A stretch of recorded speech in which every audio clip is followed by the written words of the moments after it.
देख रहे हैं रामायण अनटोल्ड।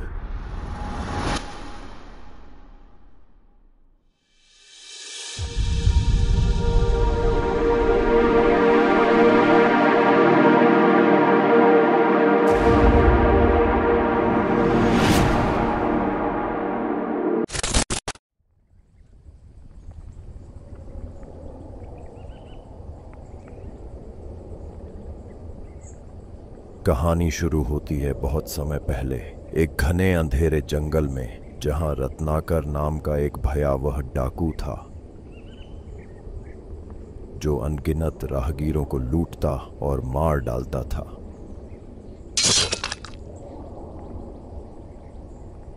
परंतु रत्नाकर के भाग्य से उसकी मुलाकात होने वाली थी।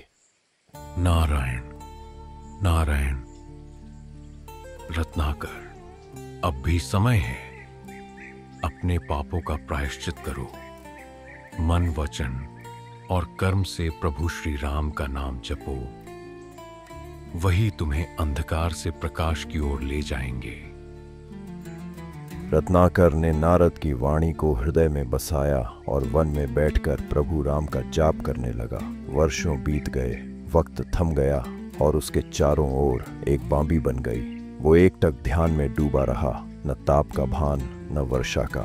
फिर एक दिन जब समय ने स्वयं उसकी तपस्या को प्रणाम किया, बांबी टूटकर गिर गई और जन्म हुआ एक महर्षि का, महर्षि वाल्मीकि। तमसा नदी के किनारे महर्षि वाल्मीकि ने अपना आश्रम स्थापित किया और श्री राम के प्रति अपने अगाध प्रेम और भक्ति से प्रेरित होकर मानवता के पहले महाकाव्य रामायण की रचना आरंभ की। कहानी शुरू होती है बहुत समय पहले, उन दिनों से भी पहले जब वनवास हुआ, युद्ध हुए या राम जन्मे।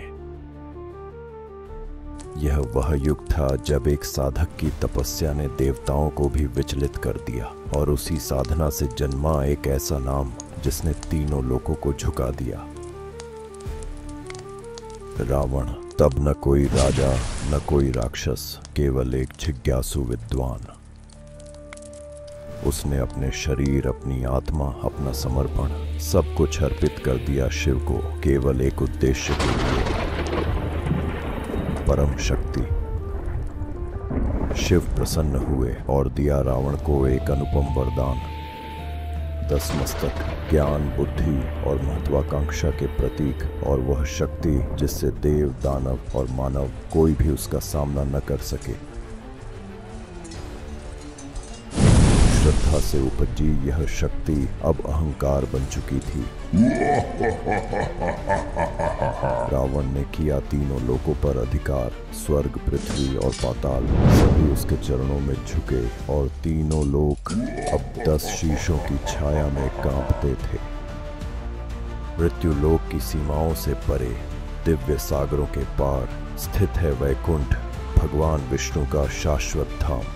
यहीं कालातीत शांति में नारायण निवास करते हैं, अनंत शेष पर विश्राम करते हुए, जिनकी श्वास से सृष्टि संचालित होती है।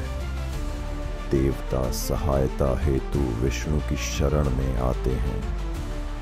रावण अब केवल पृथ्वी तक सीमित नहीं, उसने स्वर्ग तक को हिला दिया है।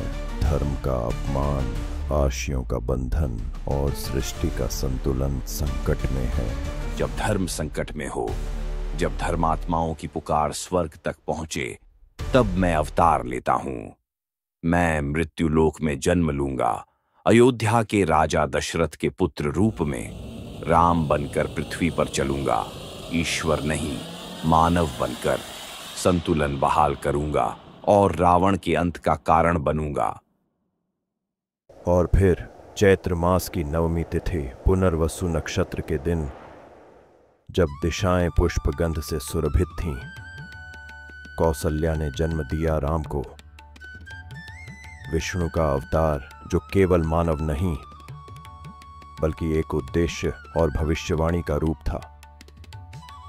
राम मेघ सा श्याम, सहस्त्र सूर्यों जैसा तेजस्वी और चंद्रमा सा सौम्य, मानव रूप में ईश्वर का आगमन था। धर्म को अपना सेनापति मिल चुका था। इस प्रकार अयोध्या की गोद में एक अमर गाथा का आरंभ होता है और अब प्रारंभ होती है रामायण।